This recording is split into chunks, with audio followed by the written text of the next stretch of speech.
Extremely happy to welcome the viewers of my channel for yet another video on solution of state equations. So in the last lecture, that is lecture 30 in the control systems lecture series, we have done how to determine the transfer function from the state model. That is, given the state model, that is ABCD matrices, how to determine the transfer function we have seen. Now, how to solve the state equations. So that is going to be the discussion in this particular presentation. So let me straight away move to the presentation. So the learning objectives are to solve the state equations, to find the state transition matrix by inverse Laplace transformation method. So why we have to solve the state equation? See, the state equations are n first order differential equations. X dot equal to ax plus b. For example, we consider a linear time invariant system.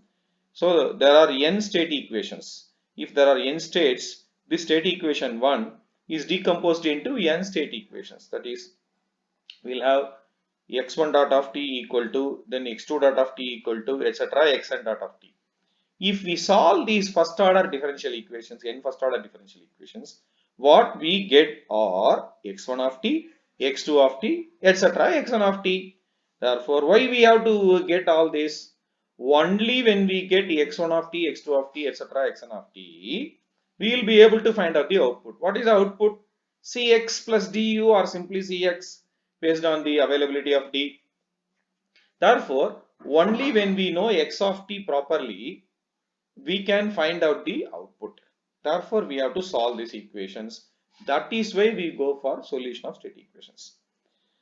We will see in this particular video only the Laplace transformation approach. There are other methods also to find out states. We will do only the Laplace transformation approach. So taking Laplace transformation on both sides of equation 1, so Laplace transformation of x dot of t equal to Laplace transformation of ax of t plus bu of t. So Laplace transformation of this is s into x of s minus f of 0. We know x of 0. We know very well that it follows the rule Laplace transformation of f dash of t is equal to s into f of s minus f of 0. So the right hand side, Laplace transformation of ax of t is ax of s. Laplace transformation of bu of t is bu of s. So here this ax of s can be brought to the left hand side. So s ax of s. So s minus a you cannot do. This I have explained in the last video also. A is a n by n matrix, s is a scalar. Therefore s should be made a n by n matrix. Therefore we have to multiply s with the unitary matrix. So si x of s minus a x of s. Therefore si minus a into x of s equal to x of 0 plus bu of s on bringing x of 0 to the right hand side. Now pre-multiplying both sides of this equation by si minus a inverse. So si minus a inverse into si minus a is identity matrix multiplied by x of s is x of s. So here also I have to multiply xi minus a inverse into x of 0 plus si minus a inverse into bu of s.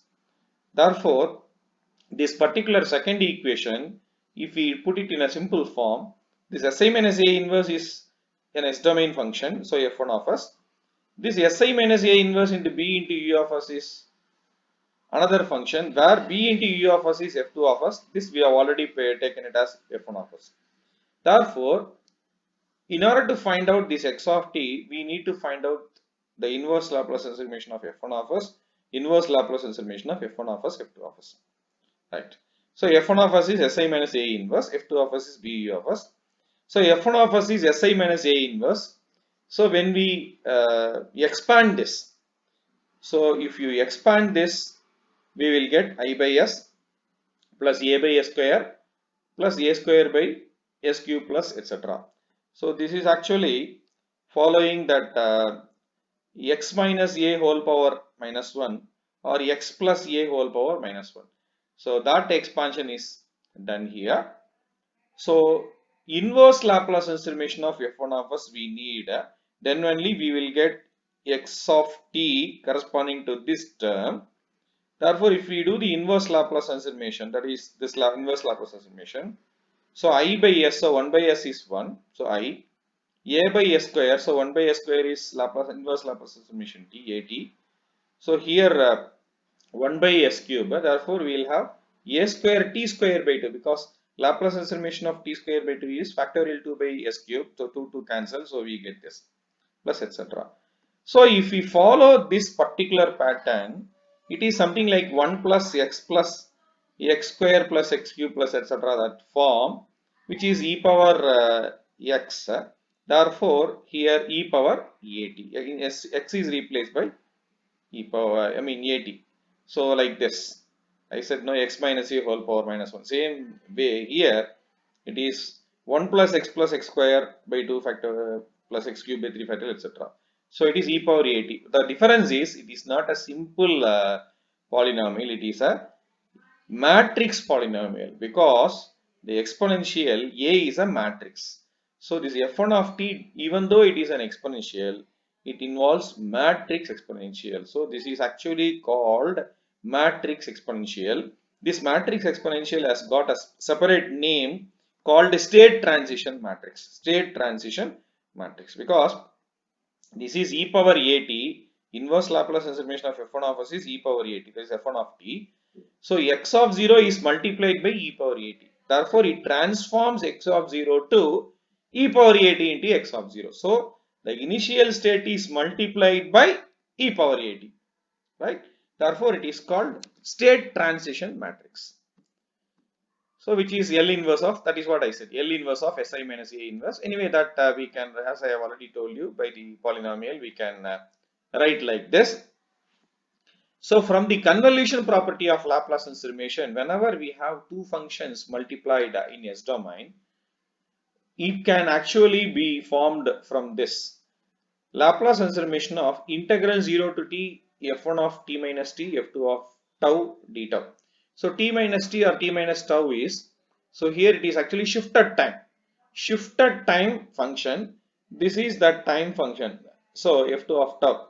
Therefore, if we want to multiply and integrate, it is nothing but a convolution. So that in S domain is f1 of s, f2 of s. Therefore, I want to find out this means, because this is going to be the inverse Laplace transformation of this.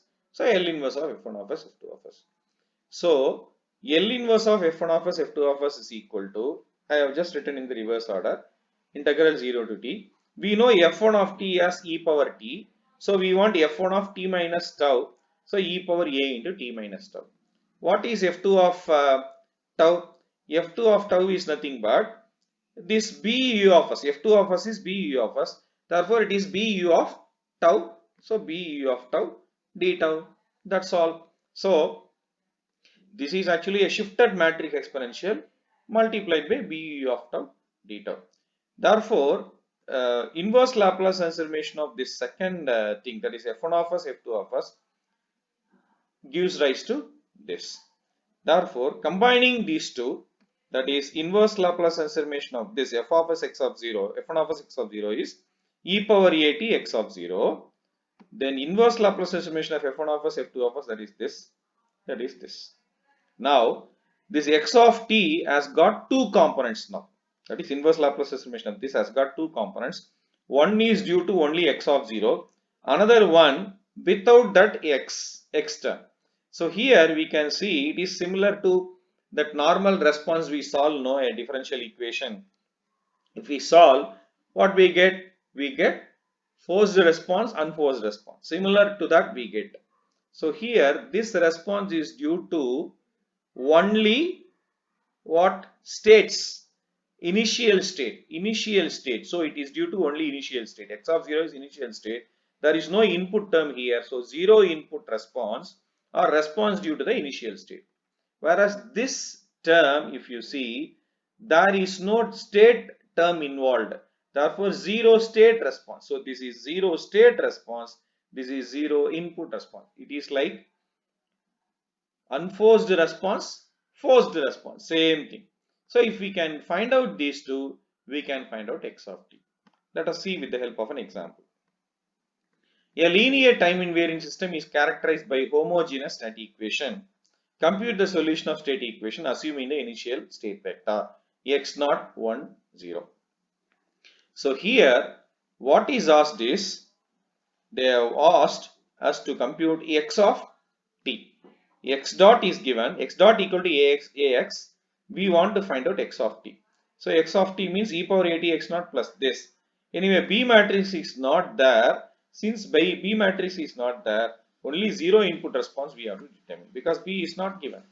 Yeah. So that is why it is called homogeneous state equation. So you don't have the right hand side, that constant term, right? So x dot equal to ax, that is x dot minus ax equal to 0.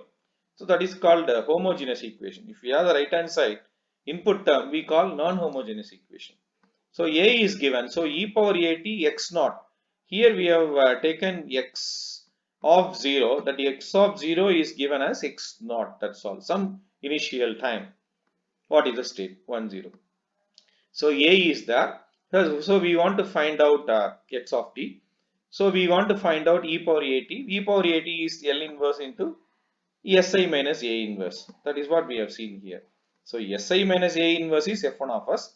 That L inverse is your e power at.